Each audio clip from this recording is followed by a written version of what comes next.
Alright, so it is 6:51 in the morning. Just woke up. I don't normally get up this early, but I do have to be to the indoor track a little earlier because of classes today.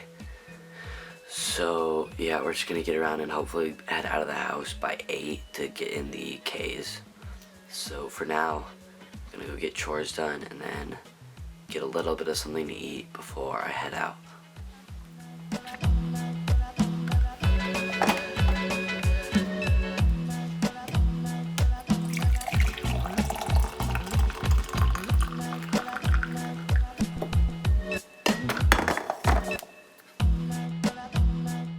Okay, so we're here at the indoor track. Our first warm-up is going to be a mile warm-up. That's what we're gonna do. Then we'll get into some dynamics and stuff. And then our workout is going to be 6 by 1K with a 200-meter jogging recovery right afterwards, and then a 30-second rest.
We just finished our fourth one.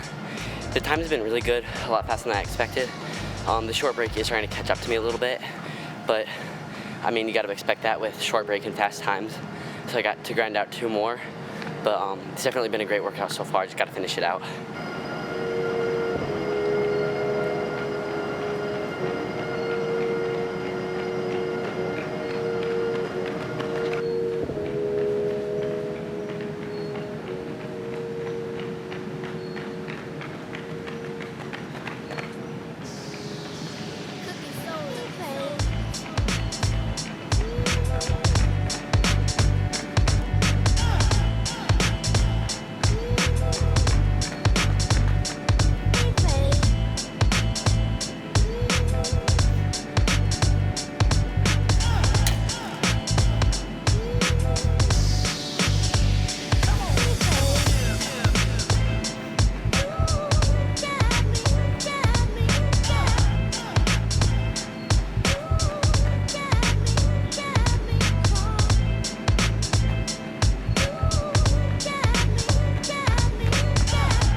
Alright, so that was the workout done.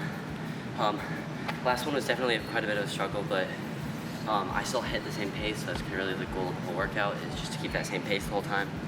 We're getting into a mile cool down. We're going to change out the shoes. We have on the Vaporfly 4s right now, and then we're going to throw on the Invincible 3s for the cool down, just for some more support and cushion. Alright, so that's the cool down done. It was honestly a great workout. We're just gonna get into some stretching real quick, recover, and then we'll be heading out. When we get home, we'll eat a second breakfast because our first one wasn't that big, just to make sure we're recovered. I'll work on editing this video, kind of just relax, maybe get a nap in for some extra recovery before class.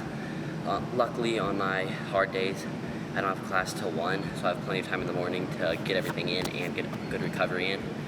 So yeah, now we're on our way home.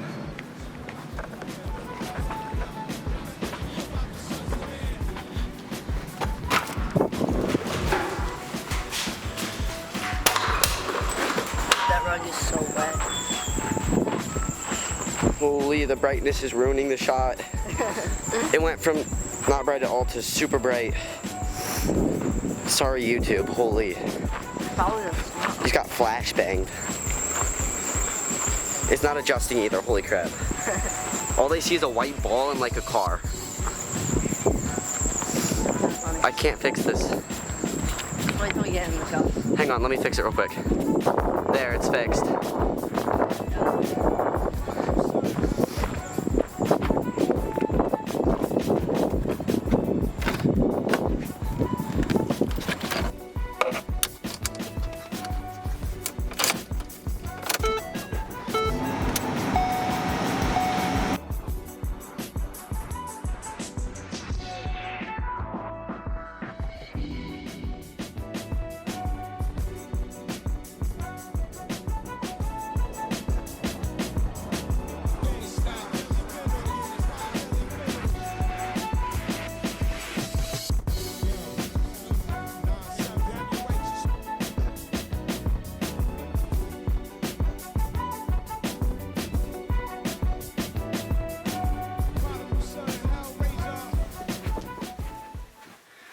Alright, so I just finished showering up.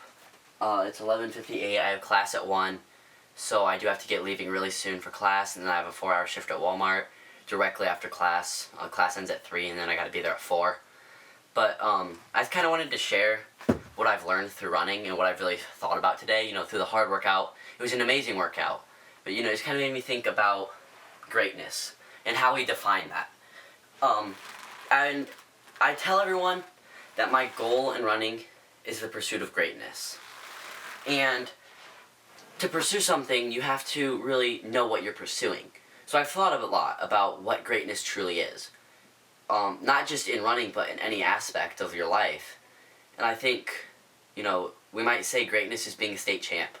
But if you're a state champ, there's 49 other people who are a state champ within just the USA. Well, maybe it's being a national champ. Well, think of how many other nations there are. Think of how many fast runners come out of Kenya who are much faster than our national champ. Is it going to the Olympics? I mean, even if you go to the Olympics, you might not even medal. I mean, there's so many people faster than you. Is it winning gold at the Olympics? Even if you win gold at the Olympics, there's someone right behind you. Is it really great to only be the fastest by a second or two? So I think, you know, greatness isn't an obtainable thing. I think it's something that's always moving, and I think it's something that depends on who's chasing it. For me right now, I would love to go under 16 minutes for a 5K. I mean, it's a goal I'm chasing. It's really a smaller goal, you know, it's a step in the direction I want to be moving. But if I hit that, I'm not going to say, well, I hit 16 minutes, my work here's done. You know, it's always on to the next. And I think the pursuit of greatness really means just never being satisfied. And there's a big difference between not being content and never being satisfied. If you're not content ever, then that's an issue. You know, every race, even if it's a good one, you just think, maybe I could have done better. It's gonna make a miserable life and a miserable running career. But to never be satisfied is to never get complacent. That's really why I had to leave a cross-country team, was because the whole team was complacent. No one wanted to pursue anything. Once we hit our goal of making it to state, they were happy, and they were okay with not improving. And I just can't allow myself to do that. I can't think, because it's just my personality is, what if I could do better? What if I could move further from here? If I become a state champ, what's next? It's not the fact that I'm the fastest in the state, it's always what's next, even though I'm still happy with the race. And I think that's the big difference between, you know, pursuing greatness and being happy, and pursuing greatness and being miserable. is you're happy with the current situation you're in, but you're never going to be satisfied with it. You're always going to want to be moving forward still. And that's just kind of what I've thought as I've ran more and more, and as I've gotten older and kind of realized what I want to chase, is that I want to chase greatness. And that's something that I will never obtain. It's something that I'll always be chasing throughout my entire life. But it's something I'm going to continue to chase. Until the day I die, I will chase being one of the greats.